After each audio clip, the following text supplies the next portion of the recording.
Okay. I'm going to start off this live broadcast in front of the Federal Courthouse in downtown Huntsville.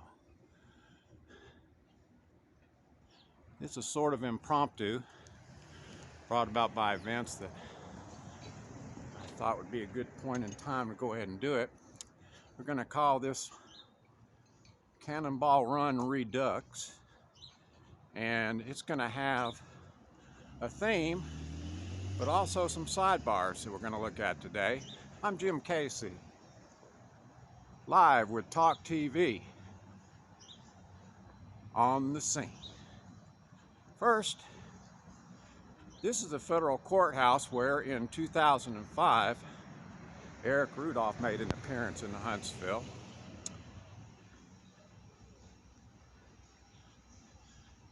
And if you get a chance to visit my website, you will see that there are some photographs of that happening. Some people say that Rudolph didn't even need to appear in Huntsville, but that it was actually a case of parading the witness. But the judges are behind those bars, and I don't think they'd want to answer those kinds of questions. Back then, the area over here was a parking lot. And that's the sidebar to the story, is that Huntsville is growing by leaps and bounds in downtown Huntsville with mixed use, with apartments on the upper levels and all kinds of new shops on the lower levels, where there didn't used to be anything at all.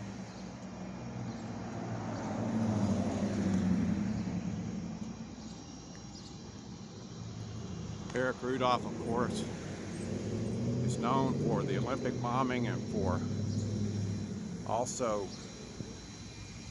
blowing up an abortion clinic in Birmingham that killed an off-duty police officer. This is a Catholic church which has been in Huntsville forever. It's a historic landmark and a great example of architecture. I'm going to go on back down this way. We're going to head back toward the Huntsville Depot.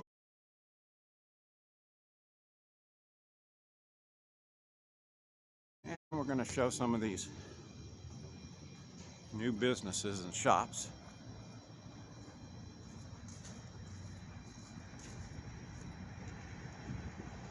I don't know if that's Louis' Poppy. Oh! Might be Louis' Poppy's replacing. I'm sorry, I can't hear you. Are you having a close look at the people behind you? Oh, a little bit. I'm doing a live stream today.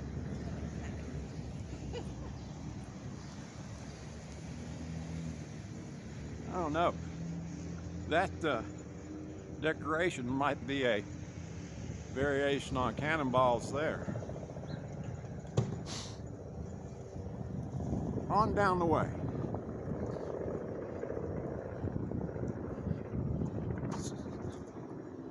This is the Halsey Grocery Company. This is also a historic landmark. It's a wholesaler of groceries, and it's been here forever and ever. There actually used to be a Huntsville Foundry. How about them apples?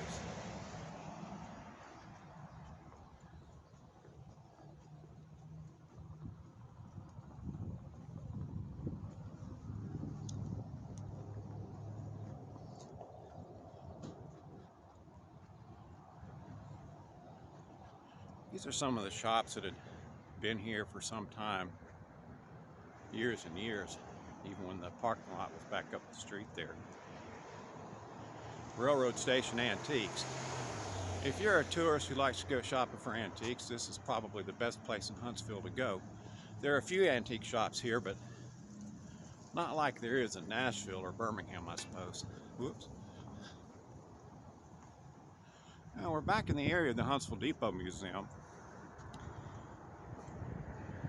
There across the street is the Veterans Memorial. Of course, we did that the other day.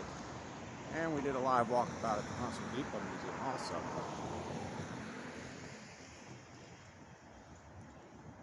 This walkabout's going to have a few empty spaces, but there's almost something every place along the way.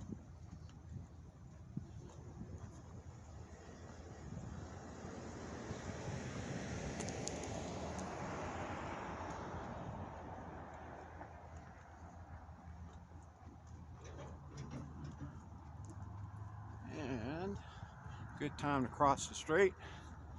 This is the Huntsville Depot Museum Roundhouse. It is a recreated roundhouse and not exactly in the same position as it was when the Huntsville Depot complex was built back in the 1860s. This is used for a lot of special events, weddings, receptions,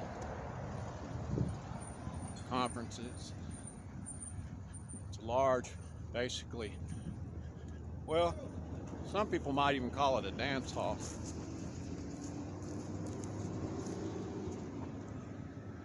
Or the Huntsville Depot grounds, but and the ride share for bicycles.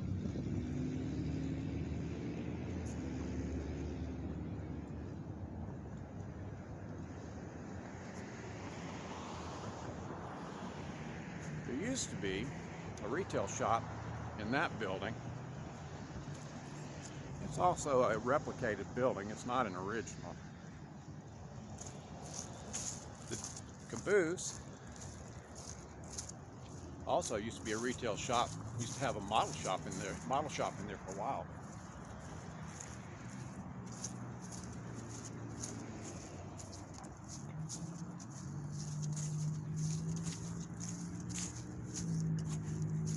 Here's a golden oldie. This is also a reproduced building. Home Country Ham and Biscuits. This is an afterthought, and it's a nod to Aunt Eunice's country kitchen. Used to be over on Andrew Jackson. She died a few years ago, but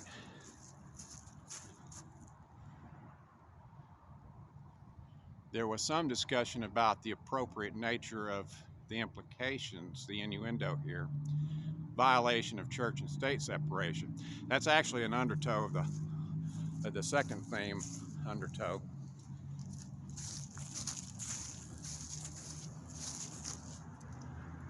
And some more of the depot grounds.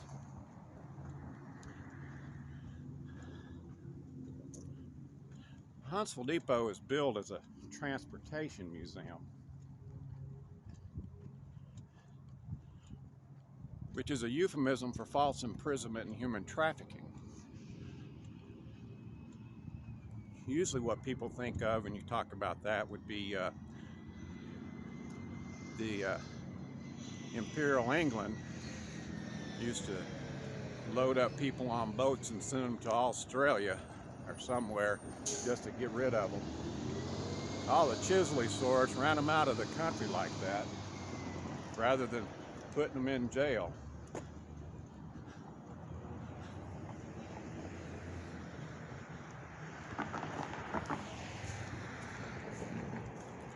This is a grand old building. It's a fantastic piece of architecture from that period. You might have noticed or read on some of my articles, I used to work here. And in fact, this here used to be my office, was right behind that window.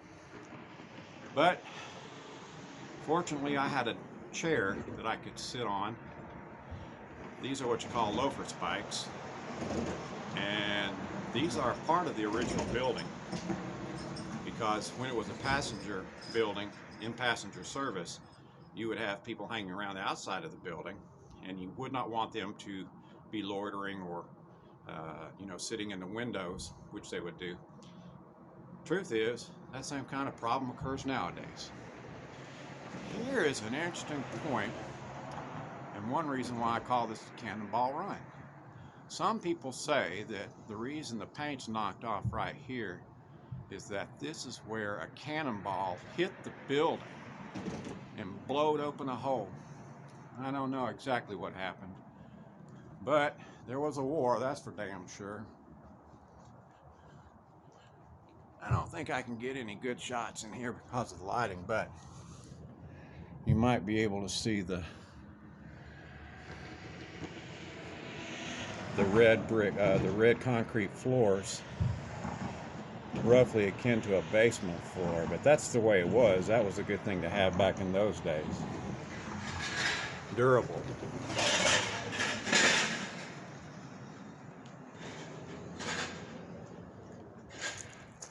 And I'll walk on around here to the other side of the railroad tracks again.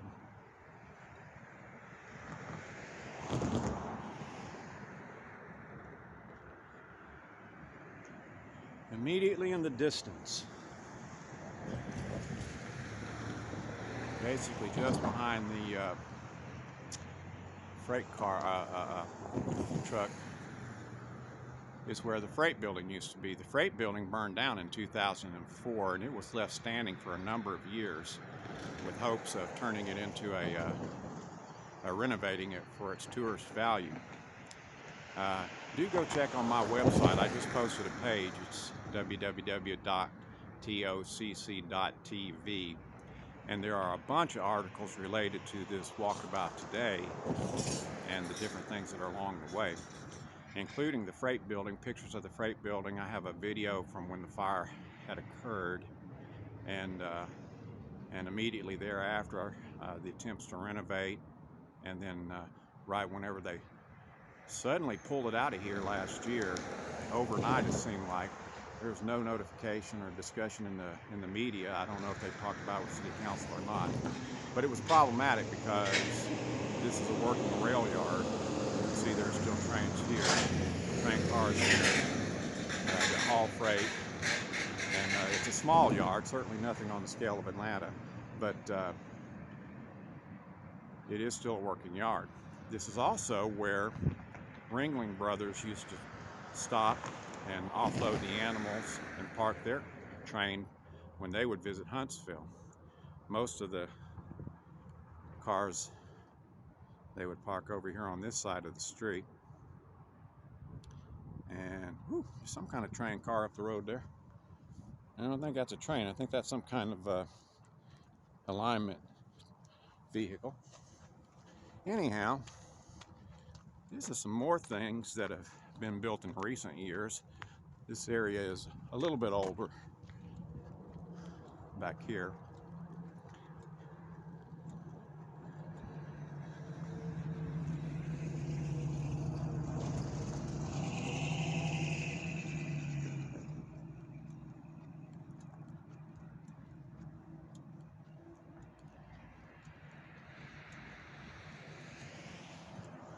And these are the official digs of Norfolk Southern for this rail yard.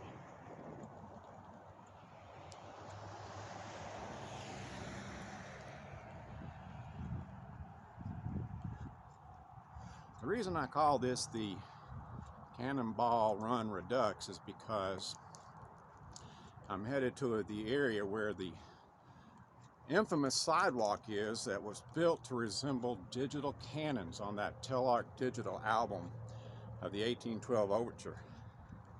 Well, that's the way I see it. Some people might argue about it, but the devil's in the details, right? Before we go to that sidewalk, I'm going to walk over here to the City of Huntsville bus station. This is where, if you want to catch a bus to go places in Huntsville, you get it here. It's still an expanding system. We don't have a subway yet, and if that ever does happen, it'll be many years as Huntsville grows. But Huntsville is growing by leaps and bounds, especially to the east and to the west. So it's certainly not out of the question to suppose that there would actually be a subway. And I'm going to walk just a little over here because I want to point out, I'm going to stop here. That canopy where the buses are parked is where the the turntable and shops and Roundhouse used to be for the Huntsville Depot. And of course, the whole complex was rather large, several acres. There's the Depot Museum back over in that direction.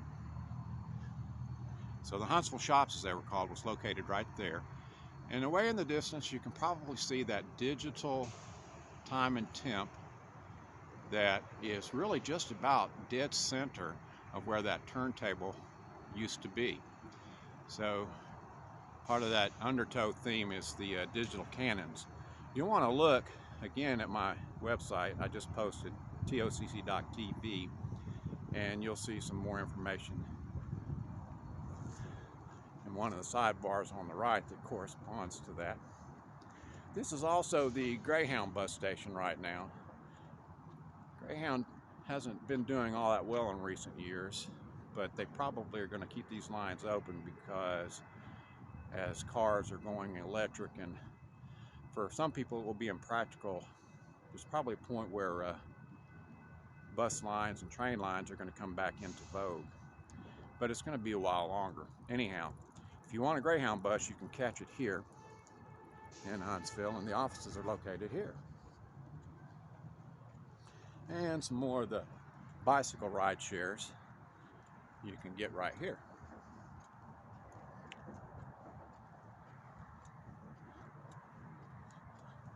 And so, one point to be made today is that Church Street is now open again to traffic. Full 4 lanes. It's been a couple of years in the making.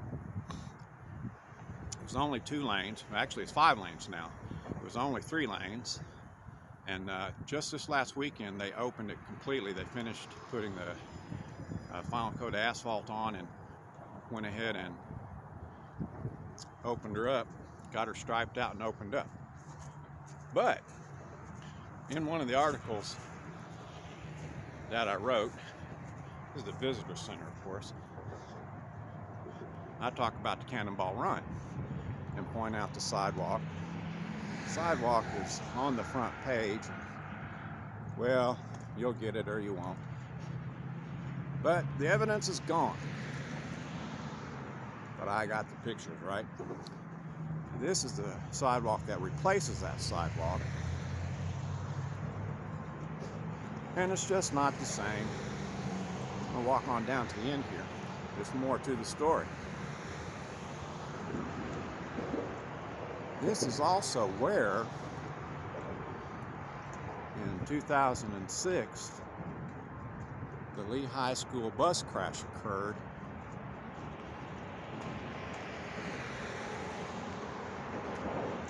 And I'm going to show you that exact spot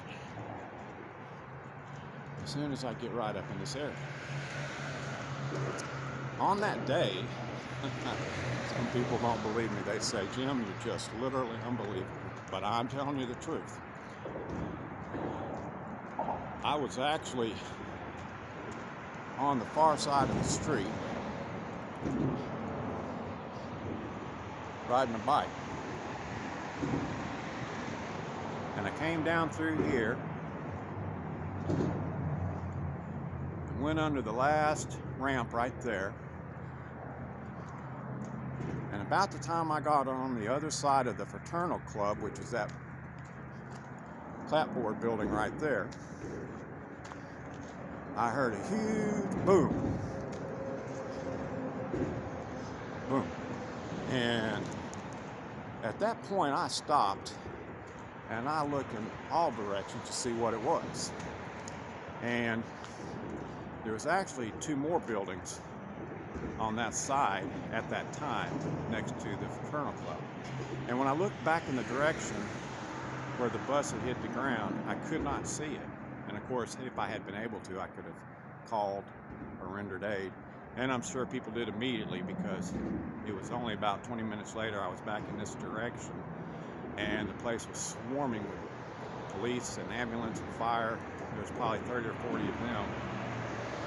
And at that point, I could not even come down the street. I had to go take a long way around in this other direction and take various ramps to get back around to this side. But anyhow, show you the exact spot in just a second. I'm gonna still want to get right here. Trying to hold this camera steady. This is, when you look at my website, you'll see the picture of the Cannonball Run.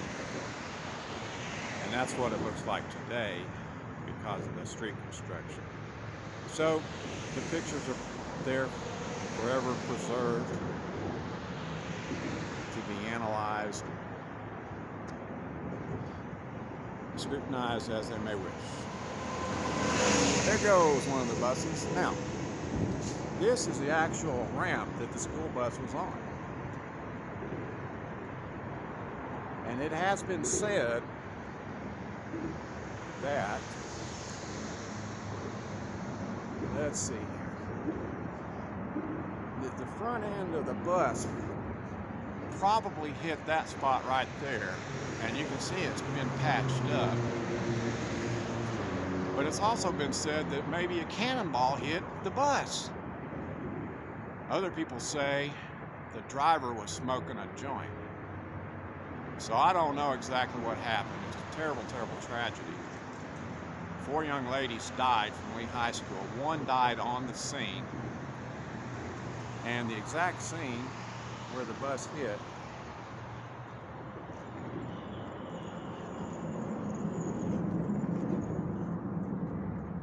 was right there. Hit right in between the ramps.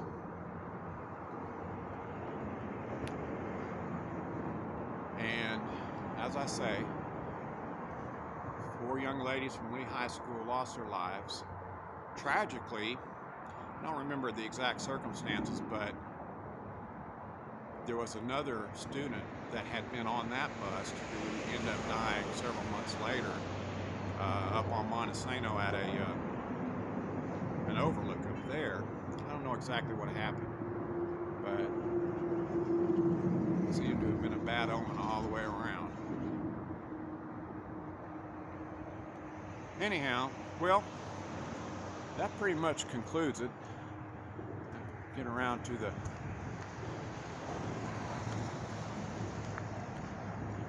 I'll have to go back in this other direction now. Let's see here. I'm gonna flip the camera. One time so you know it's me. I'm Jim Casey, the Talk TV reporter, live on the scene on the Cannonball Run Redux. Visit my website, www.tocc.tv. Y'all have a good day. Thanks for watching.